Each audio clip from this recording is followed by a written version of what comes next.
Bom, vamos lá então. Falando hoje especificamente sobre mudanças de fase, né, energias associadas e como é que a gente tem as possibilidades de representação, né, dessas mudanças de fase.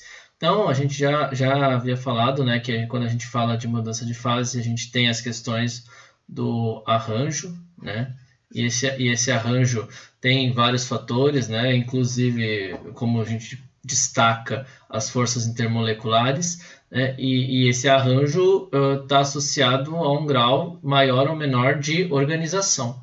Né? Então, quando a gente fala na organização das moléculas, a gente associa, não tão diretamente, mas a gente pode associar ao estado físico. Né? Então, quando a gente fala em mudança de fase, a gente está mudando esse grande aspecto. Tá?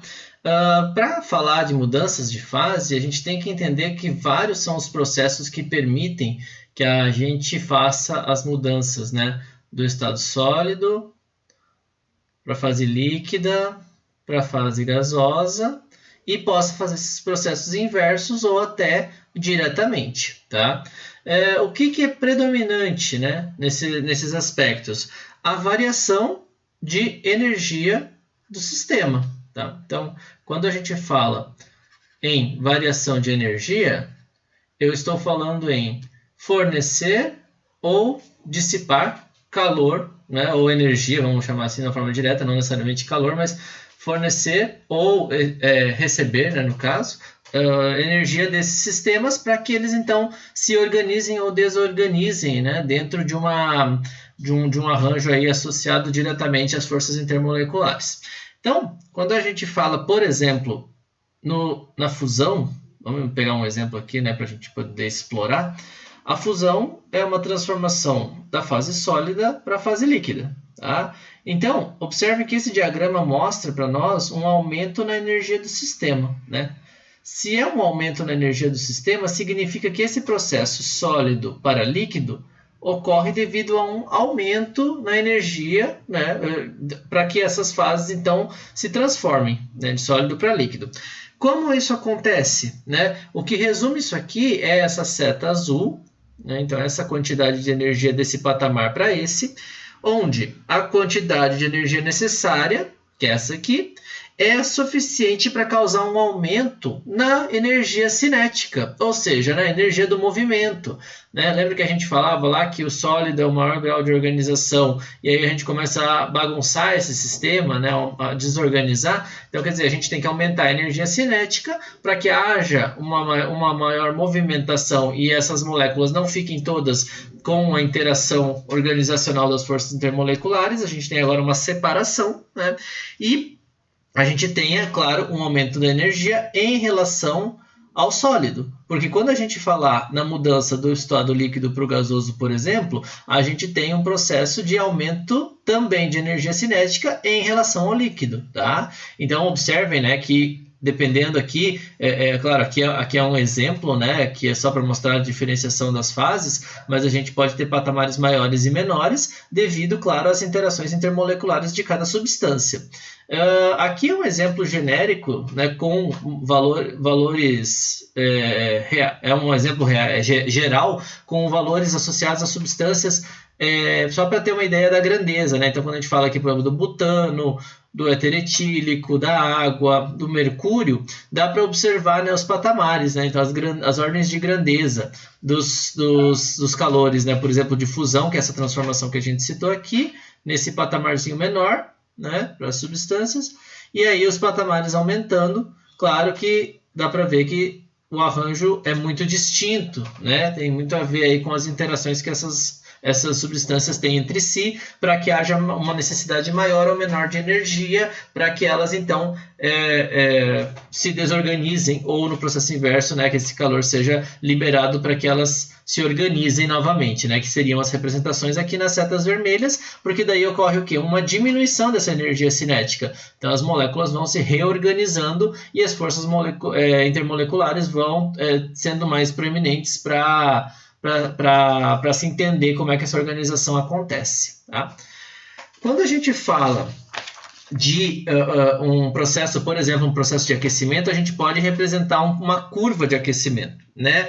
E nessa curva de aquecimento, a gente pode conhecer as variações de calor, né? Ou seja, o calor recebido ou liberado em cada processo, seriam as variações de entalpia, né? Aqui é um exemplo clássico, que é a curva de aquecimento da água. Então, a gente está falando de água, nesse exemplo aqui, no estado sólido, né? Passando para a água no estado líquido, passando para a água no estado gasoso. Sempre observar que isso aqui não é uma reação química, né? É uma transformação física. Então, a gente está organizando ou desorganizando, dependendo do sentido da leitura, as moléculas de água, né? Então, na verdade, aqui elas estão num grau organizacional, né? Então, elas estão ali num grau de organização, vamos falar, mais próximo do perfeito. Aqui elas já estão com uma liberdade maior, né? Dentro desse grau ainda tem as interações intermoleculares, mas com uma liberdade maior.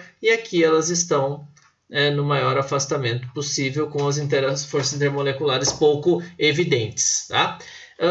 E aí a gente tem, nessa representação gráfica, associações importantes, né? Por exemplo, a gente começa a falar aqui do gelo, então a água no estado sólido. Quando ela chega num patamar, a gente está considerando, claro, uma pressão constante de 1 atm, né? 1 atmosfera. Quando ela chega nesse patamar aqui, é o processo de transformação, ou seja, a mudança de fase, né? Aqui no caso a fusão, que está sendo representada. Então, onde está acontecendo que a mudança de estado físico e não há uma variação de temperatura, né? Então, quer dizer, eu estou nessa quantidade de energia para que ocorra toda esse rompimento, aí, essa diminuição da intensidade de quantidade, né, de forças intermoleculares que se consideram, porque eu já forneci energia para que a energia cinética aumente das moléculas. Quando isso tudo aconteceu, e eu continuo fornecendo energia, volta então a acontecer um aquecimento, né, ou fornecer calor, até que se atinja um outro patamar, que é o patamar da vaporização. Observe que eu não estou falando de evaporação, tá? Estou falando do processo que, no caso, onde a gente tem uma mudança de fase novamente, né, que é um outro patamar. Observe o seguinte, aqui, de novo, não está quantificado, né, o eixo X, mas a gente tem uma quantidade de calor adicionado aqui, B e C, e outra quantidade de calor adicionado, D e E. Em ambos momentos, eu não tenho variação de temperatura, né, até que todo o processo aconteça. Tá? Então, a temperatura permanece constante até que ocorra então, a transformação, mudança de fase. Tá? Para falar de mudança de fase, é bom que a gente tenha uma ideia ilustrativa do que acontece. Então, aqui tem uma interpretação organizacional, né, das moléculas para entender o que acontece em cada fator, né, em cada situação. Ó. É bem o que a gente comentou, o máximo de organização, o processo de fusão, que é onde ocorre, então, vai ocorrendo cada vez mais, né, a diminuição das quantidades de forças intermoleculares. Essas forças, então, já são menos evidentes na água líquida, mas ainda bastante expressivas. No processo de vaporização, ocorre cada vez mais o afastamento, até que haja o máximo de afastamento no vapor d'água, e a gente tem, então, né, o máximo de energia entre elas. Né? Posso continuar fornecendo calor, mas eu sei que a mudança de fase foi essa. Aqui já está quantificado, né, em kJ por mol, então dá para ter uma ideia da grandeza, quanto de calor eu preciso fornecer para que cada mudança de fase aconteça, tá? Então, só para ter uma ideia, né? Mas é um clássico porque a gente conhece esses exemplos do nosso cotidiano, tá? Existe algumas situações que são máximas e a gente vai ver com mais detalhes daqui a pouco nos diagramas de fase, mas essas interpretações máximas aqui são temperaturas e pressões onde a gente não consegue mais desfazer um dos processos, tá? É o que a gente vai chamar de temperatura crítica, né, e pressão crítica. E o que seria, né, a temperatura crítica e a pressão crítica?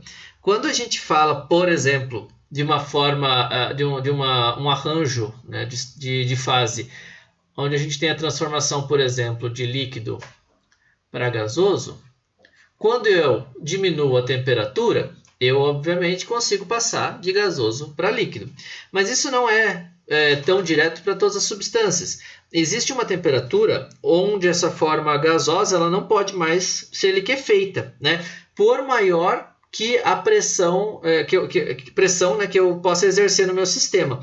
Então, a partir dessa temperatura, onde eu não consigo mais fazer esse processo inverso, né, então esse processo aqui ele não é mais permitido, é o que a gente chama de temperatura crítica. E aqui estão alguns exemplos dessas temperaturas, tá? Para a gente entender que a variação é gigantesca, dependendo da substância. Tá? Por exemplo, né, se a gente for falar da água, 374,4 graus Celsius, né, então quer dizer, a partir dessa temperatura eu não consigo mais fazer essa transformação, por maior que seja a pressão que eu exerça no meu sistema. Tá?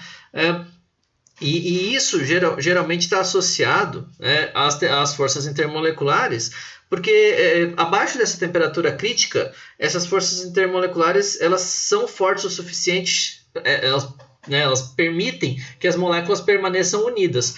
A partir dessa temperatura crítica, eu tenho uma movimentação, né, que supera a força de atração. E aí não adianta eu exercer pressão, né? O que é pressão? É diminuição do volume, por exemplo. Não adianta eu exercer pressão que eu não vou conseguir fazer com que as interações intermoleculares se sobressaiam. Então eu não consigo mais fazer com que o arranjo no estado gasoso volte a ser o arranjo no estado líquido, tá?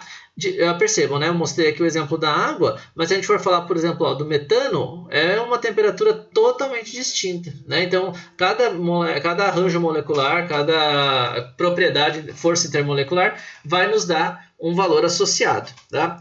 E existe também o que a gente chama de pressão crítica. E a pressão crítica, ela é a pressão mínima para que ocorra a liquefação à temperatura crítica. Então, ela está diretamente associada a essa temperatura. Tá? Então, eu estou falando do ponto exatamente onde essa temperatura ocorre, temperatura crítica, e essa pressão crítica ela é a pressão mínima, então, para que ocorra o processo de liquefação, tá? Que é esse processo aqui inverso, tá bom? Então, quer dizer, a pressão mínima associada à temperatura. Ou seja, quando a gente chega nesse ponto de pressão crítica e temperatura crítica, a gente tem um limite. Daqui a pouco a gente vai ver num diagrama, mas quando a gente tem pressão crítica e temperatura crítica, a partir desse ponto, a gente começa a ter o que a gente chama de fluido supercrítico. Tá? E o fluido supercrítico é uma mistura, claro, não tão simples, né, de se definir, mas é uma mistura de propriedades do líquido e do gás, né, como fases, com propriedades de alguns e de outros, né, com propriedade de um e de outro, na verdade. E isso é de bastante interesse porque a gente consegue otimizar, né? Utilizar propriedades de dissolução, por exemplo, né? De formar uma solução que seria no estado líquido predominantemente, mas a gente consegue moléculas no estado gasoso que vão otimizar esse processo, né? Então, na verdade, não é nenhum nem outro, é o que a gente chama de fluido supercrítico. Quando a gente passa, então, né, dessas propriedades aqui. Beleza? Mas a gente precisa, antes de tentar entender o mais complexo, entender alguns fatores. E um deles é o que a gente chama de pressão de vapor. Tá? Pressão de vapor, para falar de pressão de vapor, a gente precisa entender primeiro o que é vapor. Né? Quando a gente fala em vapor, a gente não está falando de aquecimento até que se mude de estado para o estado gasoso. Né? Quando a gente fala de vapor ou no processo de evaporação, é um processo onde a gente tem as moléculas escapando da superfície de um líquido, né? Quer dizer, imagina lá um exemplo clássico, eu tenho um recipiente que tem um líquido, as moléculas que estão mais à superfície elas vão tender a escapar, né? E esse processo de escapar, né, quer dizer, elas vão se soltar ali do líquido, é o processo que a gente chama de evaporação, tá? Então, se a gente olhar essa representação aqui, a gente tem três situações. Primeiro, a gente tem um recipiente aqui, né? Vazio, então vamos considerar que não tem nada, né? Por enquanto que nosso objeto de estudo é o líquido aqui, o etanol líquido. Quando a gente adiciona esse etanol, a gente tem um aumento de pressão ocasionado pelo quê? Pelas moléculas que estão escapando dessa superfície. Então, quer dizer, eu estou aumentando essa pressão, porque no começo aqui eu não tinha nada, eu não tinha essas moléculas escapando, porque eu não tinha essas moléculas de etanol, né? Claro, estou considerando um frasco evacuado, né? Por isso que a representação nos diz que a pressão é zero. Quando a gente chega a um ponto onde essa quantidade de moléculas que escapa e que volta, né, para o líquido atingir uma taxa constante, a gente tem um sistema que atingiu o equilíbrio. A gente já discutiu esse aspecto, né, mas é sempre bom destacar que quando a gente tem esses dois processos opostos que estão ocorrendo simultaneamente, ou seja, o que está escapando e o que está voltando, né, ocorrendo simultaneamente, mas com a mesma velocidade, a gente tem também o que a gente chama de equilíbrio dinâmico. Tá? Então a gente estudou já equilíbrio dinâmico, mas é sempre importante lembrar que a definição, né, de processos ocorrendo simultaneamente com a mesma velocidade cabe aqui também. Então, essa pressão que o vapor exerce nesse nosso sistema sobre o líquido, que aumentou, né, em relação ao começo, mas agora está em equilíbrio, é o que a gente chama de pressão de vapor, né? A pressão que o vapor exerce, tá? Então, é a pressão de vapor de um determinado líquido. Aqui tem as representações ilustrativas, né, para ficar mais fácil de entender, que a gente tem um frasco aqui no tempo zero, então no momento inicial, onde não há pressão de vapor. Quando começam essas moléculas a escapar, eu estou aumentando a minha pressão de vapor, né, a minha pressão do sistema, e aqui eu tenho o equilíbrio. Quando eu tenho o equilíbrio, eu posso considerar então que esses processos ocorrem simultaneamente na mesma velocidade. Então eu tenho o equilíbrio e, consequentemente, essa pressão que essas moléculas aqui que escaparam exercem sobre o meu líquido é a nossa pressão de vapor. Tá? Aqui a gente tem uma situação onde eu perturbo o equilíbrio. Então, por exemplo, considerando que essa situação inicial é o meu equilíbrio, se eu passo para uma situação seguinte, onde eu aumento o volume, ou seja, eu diminuo a pressão, eu ocasiono uma variação. Por quê? Porque agora eu já não tenho mais uma taxa, né, de retorno tão grande. Então eu perturbei o equilíbrio, eu tenho outro valor de pressão, né, sendo exercido até que se atinja um novo equilíbrio. Aqui também, eu diminuí a pressão. Desculpa, eu diminui o volume, eu aumentei a pressão, né? Eu empurrei o meu êmbolo. Então, quer dizer, agora o processo de evaporação que acontecia já não é com uma taxa tão expressiva. Então, eu perturbei o equilíbrio até que se atinja novamente o equilíbrio e tenha-se, então, uma pressão de vapor para ser relatada. Tá? Quando a gente fala, né, em vaporização, a gente sempre tem que lembrar que a vaporização num recipiente aberto, né, como esse aqui, o vapor vai se separar do líquido, tá? E aí eu não tenho esse equilíbrio, tá? Então eu não tenho como falar que existe, por exemplo, né, uma pressão constante, um equilíbrio constante aqui, uma pressão constante para que se atinja o equilíbrio dinâmico. Tá? Então, quando isso acontece, a gente tem que lembrar sempre que é uma pequena fração dessas moléculas, né, que é recapturada na superfície aqui do líquido. Então, ó, o processo é sempre tendendo a ocorrer para a difusão, né? Então ele vai para fora e é difícil, né? Algumas pequenas moléculas retornam, a maioria delas vai escapar do nosso recipiente, que é o princípio básico de deixar um frasco aberto, né? Com o tempo o líquido vai evaporando, tá? E aqui nesse caso, então o equilíbrio ele não é atingido nunca, tá? Então aonde termina esse processo? Quando todo o líquido evaporar. Quando todo o líquido evaporar, ocorre o final. Tá? Então, a gente não tem um sistema onde se atinge um equilíbrio.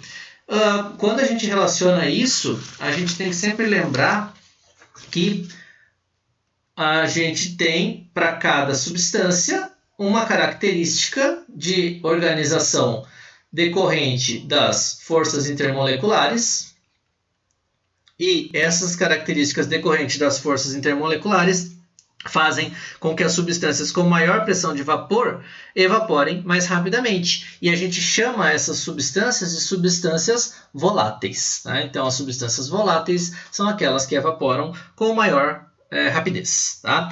Aqui tem um gráfico para mostrar para a gente de uma forma bem genérica uma relação entre a energia cinética dessas moléculas, né, com o número de moléculas. Então, quer dizer, eu estou fornecendo energia aqui numa temperatura mais baixa e aqui numa temperatura mais alta, sempre observando que ao atingir essa energia cinética, né, mínima, para que haja esse escape, né, das moléculas, eu tenho aqui um quantitativo maior para uma temperatura mais alta. Tá? Quer dizer, eu favoreci que elas, nessa agitação, elas consigam escapar com maior facilidade. Tá? Então, eu tenho uma taxa de evaporação com temperaturas mais altas, uma taxa de evaporação maior. Tá? Quando a gente fala de pressão de vapor, a gente vai ter como característica, né, uma temperatura, que é uma temperatura clássica, que é o nosso ponto de ebulição. Tá? Então, o que define o ponto de ebulição para a gente poder relacionar com a pressão de vapor? A ebulição, como a gente falou lá no começo, né, é o processo onde a gente tem essa transformação, né, de fase. Então, pressão de vapor vai ter uma relação direta com essa temperatura de ebulição. E ocorre exatamente quando? Nessa temperatura, nesse ponto de ebulição, a temperatura onde a pressão de vapor vai ser igual à pressão externa. Tá?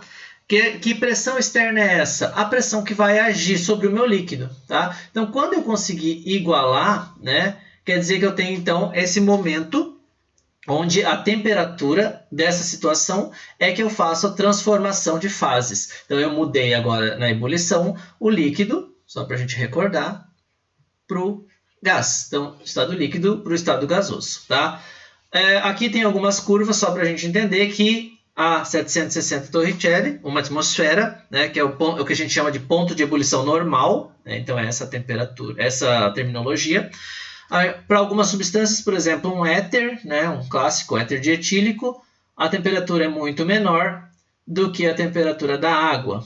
Né? Por quê? Porque é uma temperatura diferente, uma quantidade de energia diferente que eu tenho para igualar a pressão de vapor com a pressão externa, tá? Decorrente principalmente das forças de interação intermolecular. Observe aqui que eu tenho até uma substância, ó, onde nessa faixa de temperatura eu não consigo representar o ponto de ebulição normal, porque ele vai extrapolar, ele vai ocorrer muito mais ali na frente, tá? Se eu extrapolasse o gráfico. Esse gráfico aqui, né, que eu não vou deduzir a equação agora, mas só para a gente entender, a gente consegue, a partir, né, da relação temperatura-pressão, conhecer a variação de entalpia que ocorre no processo, através da inclinação da reta. Tá? É um tratamento matemático bastante importante, porque às vezes a gente tem alguns dados nesse sentido e precisa relacionar a variação de calor e consegue então entender qual é a variação do nosso processo e comparar com os valores teóricos para fazer as discussões pertinentes. Beleza? Bom, mas todos esses processos eles precisam ser representados e eles podem se combinar nessas representações. E é aí que a gente começa a conhecer os diagramas de fase. Diagramas de fase nada mais são do que resumos gráficos, né, das condições onde ocorrem essas transformações e equilíbrios entre fases. Né? Então, a gente tem três curvas bastante importantes nesses diagramas de fase. A curva aqui, né, que dá para ver, que separa o sólido do líquido, a curva que separa o líquido do gás e a curva aqui em verde que separa o sólido do gás. Tá? Tá bem ilustrado aqui os processos que ocorrem entre essas curvas e a representação, né, de como estariam organizadas as moléculas em cada uma dessas fases que a gente já discutiu. O importante lembrar é que em cada uma dessas curvas aqui, a temperatura e a pressão, né, se refere à temperatura e à pressão, as quais a gente tem a variação de fase. Né? Então, a gente tem a coexistência de sólido e líquido no tracejado, não, na linha azul, a coexistência de líquido e gás na linha vermelha e a coexistência de sólido e gás na linha verde. Então, se a gente fosse representar, né, aqueles patamares das curvas de aquecimento, aqui a gente tem várias curvas de aquecimento ocorrendo.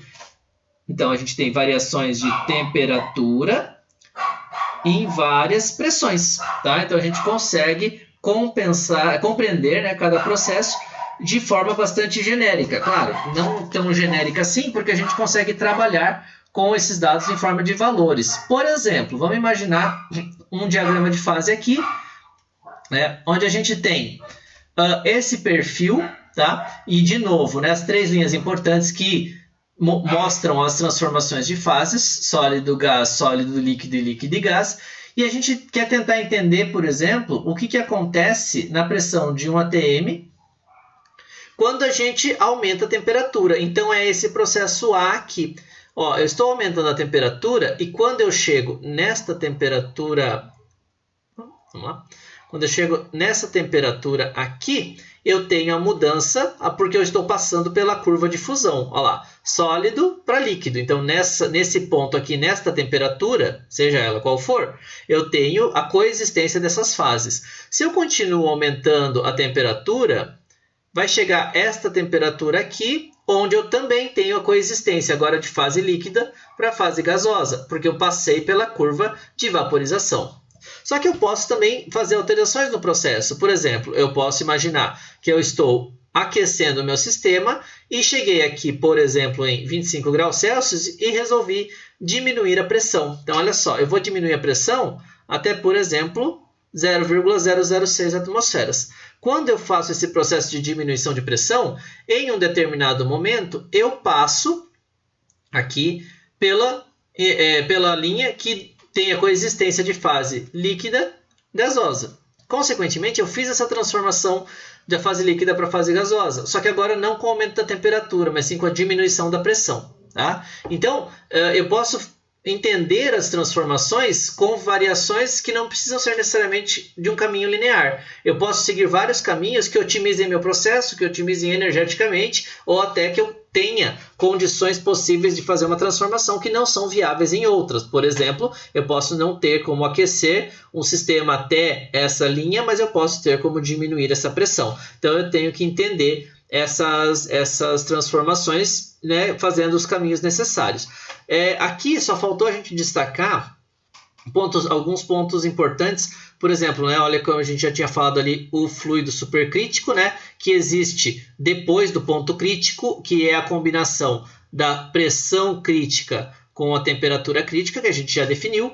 E aqui existe o chamado ponto triplo. Perceba que o ponto triplo é o ponto de interseção das três linhas de processos, né, sólido, líquido, líquido, gás e sólido, gás. Então aqui as três fases coexistem. Tá? É difícil da gente tentar definir essa coexistência, mas existem alguns vídeos que mostram essa situação. Então a gente não tem como definir porque elas estão existindo ao mesmo tempo, sólido, líquido e gás. Tá? É um ponto bastante interessante de se estudar e é bem curioso de se observar também. Tá? Aqui também tem o ponto triplo, né? E a gente pode atingir sem muitas dificuldades a partir de que a gente chegue nessa temperatura e faça esse abaixamento então de pressão, tá? Se a gente tiver como fazer essa condição de ocorrer.